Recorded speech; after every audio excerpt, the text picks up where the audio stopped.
l'ordre économique. Et les alliés de Traoré, Russie, Wagner, Chine, Turquie, ne sont pas motivés par l'altruisme, mais voient une opportunité géopolitique.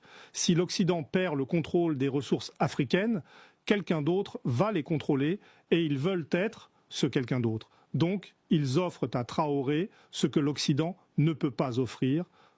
Pas de conditions politiques, pas de leçons de démocratie, pas de sermons sur les droits humains, juste des affaires. Et Traoré utilise cette compétition, met les offres en concurrence. Si les entreprises françaises ne veulent pas renégocier, les entreprises russes le feront. Si les entreprises canadiennes partent, les entreprises chinoises viennent. Cette compétition donne à Traoré un pouvoir qu'aucun leader africain n'a eu depuis des décennies.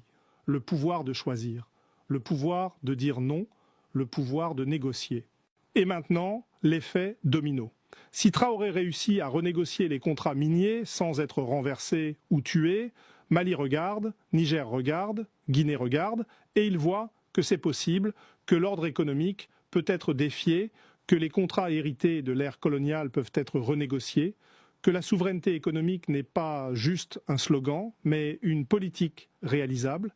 Et si ces pays suivent, l'effet domino commence, pas seulement l'or, mais le cuivre, le cobalt, l'uranium, le pétrole, toutes les ressources africaines actuellement exploitées sous des contrats défavorables deviennent des cibles de renégociation.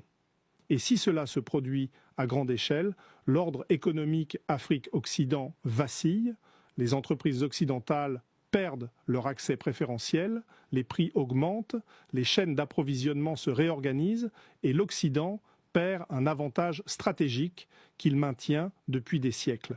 Et la dimension générationnelle, Traoré a 37 ans, il représente une génération qui n'a pas peur, qui n'a pas de nostalgie pour l'ordre ancien, qui ne doit rien aux élites qui ont collaboré avec l'Occident pendant des décennies. Cette génération regarde l'histoire et tire des conclusions différentes. Elle ne demande pas la permission, elle ne négocie pas poliment, elle exige et elle est prête à prendre des risques que la génération précédente n'était pas prête à prendre. Et cette génération n'est pas seule au Burkina Faso. Elle existe à travers l'Afrique, dans les jeunes officiers militaires, au Mali, au Niger, en Guinée, dans les jeunes activistes au Kenya, au Nigeria, en Afrique du Sud, tous partageant une frustration avec l'ordre existant, une volonté de le changer et une conviction que leur génération peut réussir là où les générations précédentes ont échoué. Et les scénarios futurs, 3 possibilités structurelles.